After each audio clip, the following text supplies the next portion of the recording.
दो पक्षों में विवाद के बाद घर में आग लगा दी गई, जिसमें 2 जिंदा जल गए। आरोपियों की गिरफ्तारी की मांग को लेकर बजरंग दल ने चक्का जाम कर दिया। उज्जैन के घटिया से दिल दहला देने वाला मामला सामने आया है, जहां गुर्जर समाज के 2 पक्षों की आपसी लड़ाई में एक घर में आग लगा दी गई।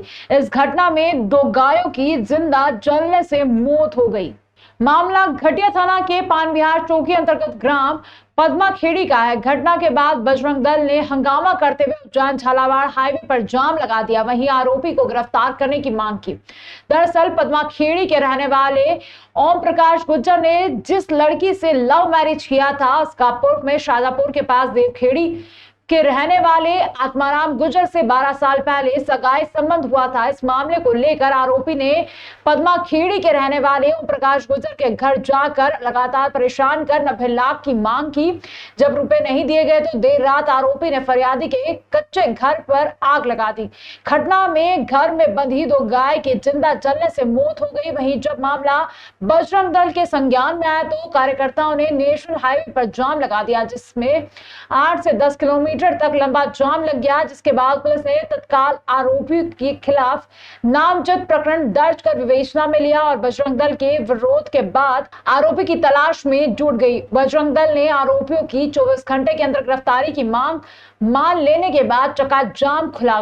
इस दौरान मौके पर डीएसपी भरत सिंह यादव, तहसीलदार प्रकाश परिहार, थाना प्रभारी राधेश्याम चौहान, उप निरीक्षक शैलेंद्र सिंह अलावा जयंत डामोर सहित बड़ी संख्या में पुलिस बल तैनात था। वो घटिया में थाना अंतर्गत 2 गुर्जर परिवार हैं, उनके बीच में एक विवाद चल रहा है, जिसमें एक परिवार ने उनके खेत में जो भूसा रखा हुआ था उसमें आग लगा दी और इसी वजह से वो आग फैल गई। इसमें 2 जो हमारे गांव माता हैं उनका भी आग लगने की वजह से डेथ हो गई है। घटना बड़ी विभत्स है, उसमें देखते हुए 436 और 386 में मामला दर्ज किया गया और जो नामजद आरोपी उनकी गिरफ्तारी के लिए टीम रवाना की गई। सूर्य की रोहिणी नक्षत्र में जाने पर आज 25 मई से नूतपा शुरुआत हो रही है। इस दौरान तापमान में और अधिक वृद्धि होगी। ज्योतिषाचार्य पंडित चंदन श्याम नारायण व्यास के अनुसार ज्येष्ठ माह के दौरान सूर्य रोहिणी नक्षत्र में प्रवेश करते हैं, जिस वजह से नूतपा लगता है। मई जून के दौरान सूर्य 9 दिनों के लिए रोहिणी नक्षत्र में प्रवेश करते हैं। उस दौरान पृथ्वी का तापमान बढ़ जाता है और लोगों को भीषण गर्मी का सामना करना पड़ता है। नूतपा 25 मई से शुरू होकर 2 जून तक चलेगा। इस दौरान भीषण गर्मी पड़ेगी। वरिष्ठ चिकित्सक डॉक्टर बताते हैं कि दोपहर के समय गर्मी का असर अधिक रहता है, इसलिए जरूरी काम होने पर ही घर से बाहर निकले, अन्यथा दोपहर 12 बजे से शाम 4 बजे तक धूप में जाने से बचे।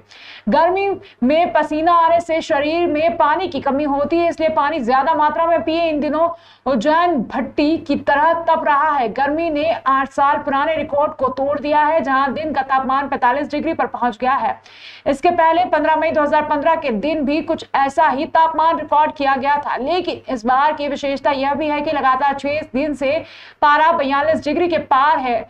10 साल में ऐसा कभी नहीं हुआ है। शहर में लगातार 6ठे दिन शुक्रवार को भी जमकर गर्मी पड़ी। तापमान लगातार दूसरे दिन 44 डिग्री से अधिक रिकॉर्ड किया गया है। एक दिन पहले गुरुवार को उज्जैन का पारा 45 डिग्री रहा था। फ्रीगंज ओवरब्रिज की योजना में बदलाव की कवायद शुरू हो गई है। ब्रिज को अब दूसरी तरफ बंद विनोद मिल की जमीन की तरफ बनाने की संभावनाएं टटोली जा रही है। इसके लिए फिजिबिलिटी चेक कराई जा रही है। फिजिबिलिटी रिपोर्ट के आधार पर एस्टीमेट नए सिरे से तैयार किया जाएगा। हालांकि ओवरब्रिज के लिए राज्य सरकार 92 करोड़ रुपए की प्रशासकीय स्वीकृति दे चुकी है, लेकिन कुछ अवरोधों के कारण योजना अभी फाइल से बाहर निकल नहीं सकी है।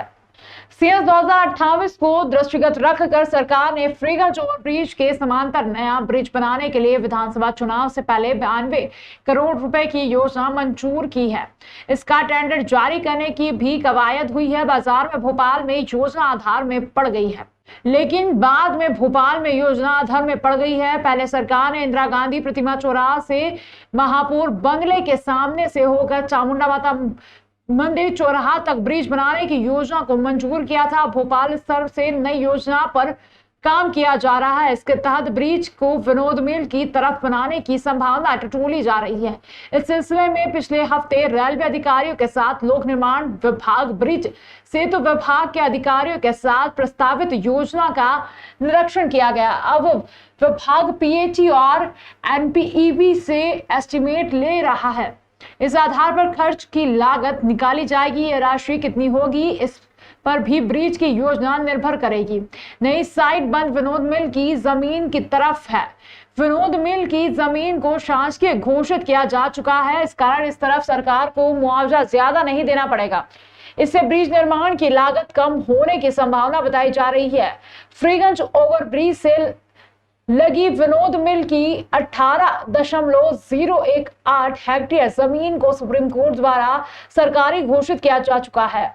कोर्ट ने 27 फरवरी 2019 को जमीन विवाद से सरकार के पक्ष में आदेश जारी किया था। तत्कालीन अपर कलेक्टर ऋषभ गुप्ता के आदेश पर तत्कालीन तहसीलदार श्रीकांत शर्मा, आरआई मनीष यादव और कस्बा पटवारी कमलेश शर्मा ने जमीन का कब्जा लिया था। इस कारण इस जमीन पर ब्रिज बनाने के लिए सरकार पर ज्यादा आर्थिक भार नहीं पड़ेगा। महाकाल मंदिर के आसपास इन दिनों तिलक लगाने वाले लोगों की भीड़ होने लगी है। ऐसे में अब इसका विरोध भी शुरू हो गया है।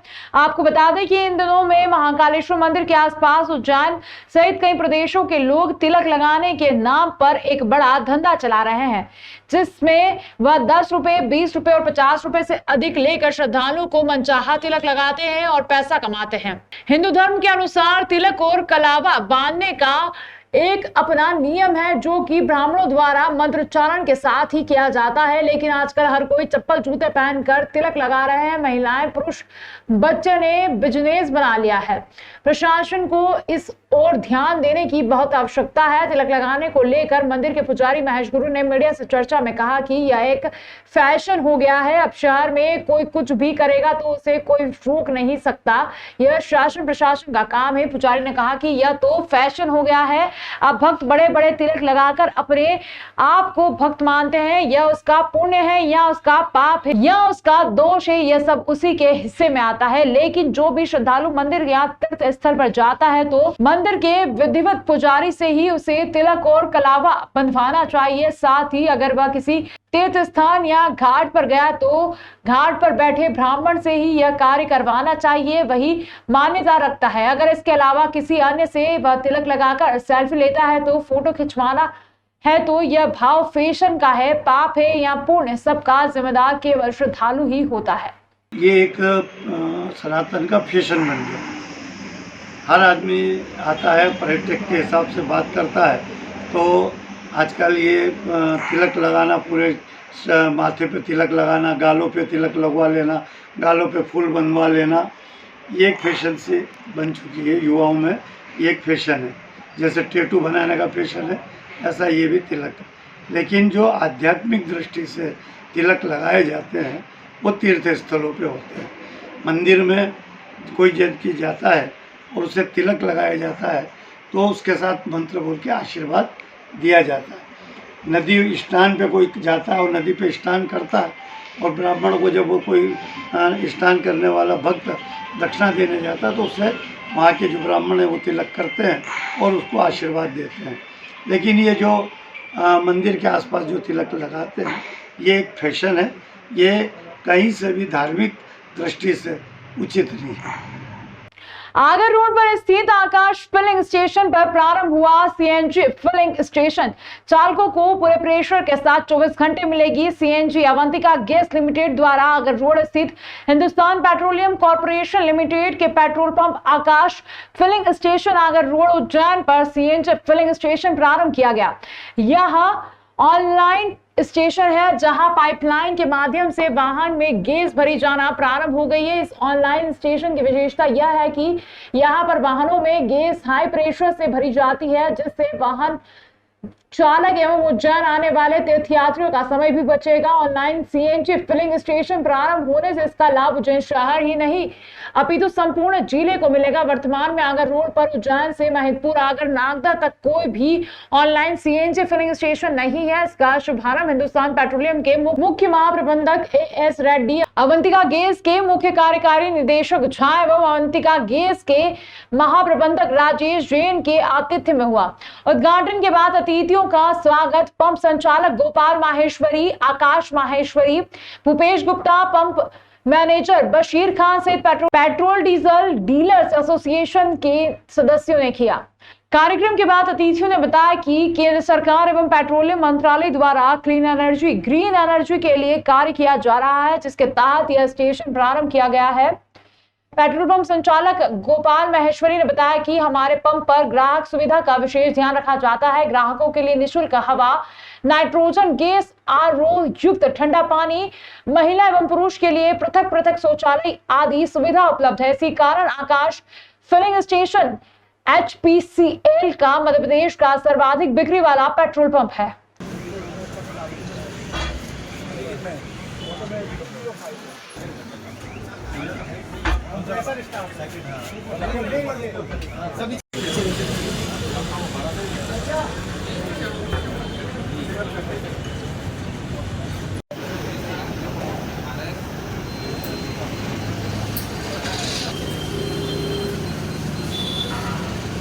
ये तो दिखता है, आप हाजिर सेलर है, आप लोग इसकी रखरखाव मेंटेनेंस भी है। और हमारे लिए भी जो यहाँ पे सीएनजी की शुरुआत हो रही है, तो मैं तहे दिल से आकाश जी का, गोपाल जी का और उनके पुत्र आकाश जी को धन्यवाद देना चाहूँगा कि आपने यहाँ पे लगवाने का जो हमारा प्रयास था उसमें सहयोग दिया। और यहाँ पे आज इस दिन तो हम देख रहे हैं कि यहाँ पे सीएनजी की सेल चालू होगी।